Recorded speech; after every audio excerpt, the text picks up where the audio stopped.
Hello everyone. In this video we're going to talk about Isaiah 19. 19 and 20 are one unit, but in this video we're going to talk about 19, 1 through 15, which is the first part of this oracle on Egypt. So the oracle follows the note in 17 and 18 that both Gentile and Israel will be drawn to the Lord. Do you guys remember that? It's concerning about Israel and Ephraim, and both Gentiles and Israel will be restored by God, co-equal restoration. And now Isaiah is moving on to oracle on Egypt, continuing that same theme where Gentiles will also be restored alongside of Israel. And chapter 19, as Isaiah develops that idea further, picks the unlikeliest candidate, Egypt, the first and most memorable adversary of God's people. Remember, the whole book of Exodus is oppression of Egypt.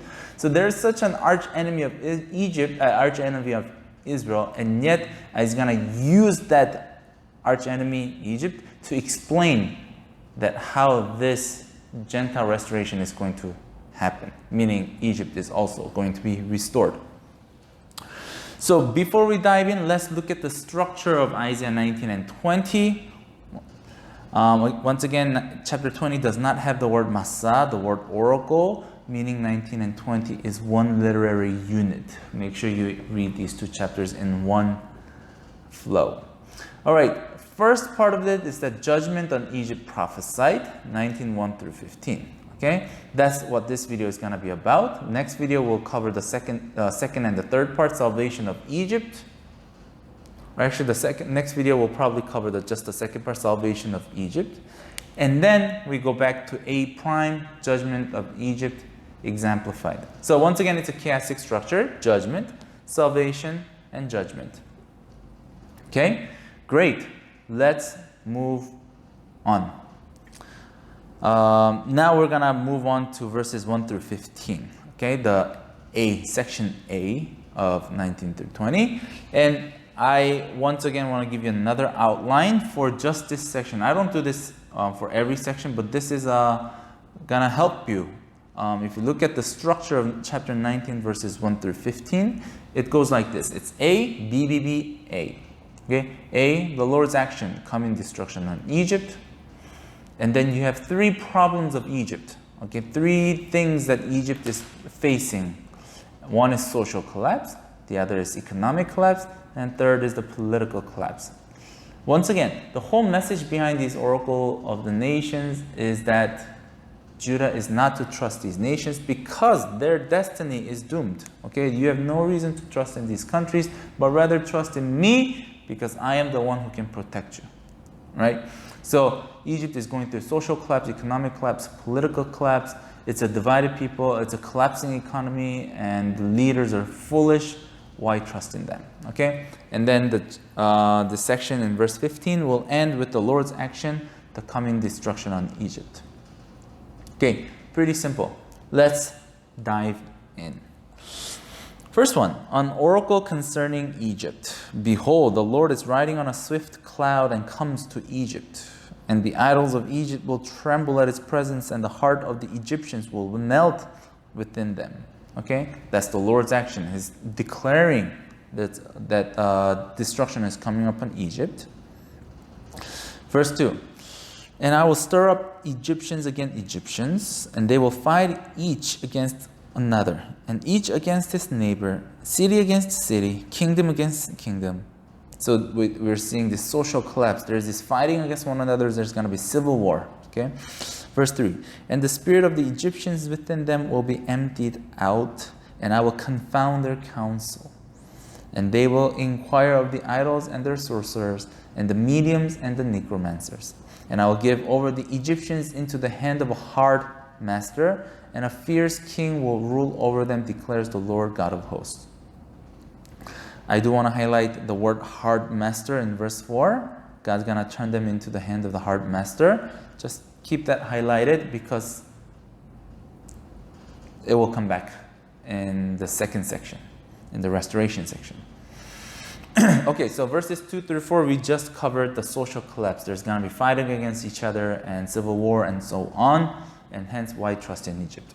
Verse 5, starting with economic collapse. And the waters of the sea will be dried up, and the river will be dry and parched. This is the Nile River, of course, and its canals will become foul, and the branches of Egypt's Nile will diminish and dry up. Reeds and rushes will rot away. There will be bare places by the Nile, on the brink of the Nile, and all that is sown by the Nile will be parched, will be driven away, and will be no more. The fishermen will mourn and lament. So this drying up of the river is not necessarily limited to the economic, or the ecosystem. It's not just the nature or the land that is destroyed. It's gonna have an economic impact. Okay, verse 8. The fishermen will mourn and lament, all who cast a hook in the Nile, and they will languish who spread nets on the water. The workers in combed flax will be in despair, and the weavers of white cotton. Those who are the pillars of the land will be crushed, and all who work for pay will be grieved. So Egypt is going to face economic collapse, the Nile is going to dry up, and it's going to have all sorts of economic impact. All right, so that was the second collapse. Let's go on to the third one, political collapse, verses 11 through 14. The princes of Zoan are utterly foolish. The wisest counselors of Pharaoh give stupid counsel. How can you say to Pharaoh, I am a son of the wise, a son of ancient kings? Where are your wise men? Let them tell you, that they might know that the Lord of hosts have purposed against Egypt. The prince of Zoan have become fools, and the princes of Memphis are deluded. Those who are the cornerstones of her tribes have made Egypt stagger.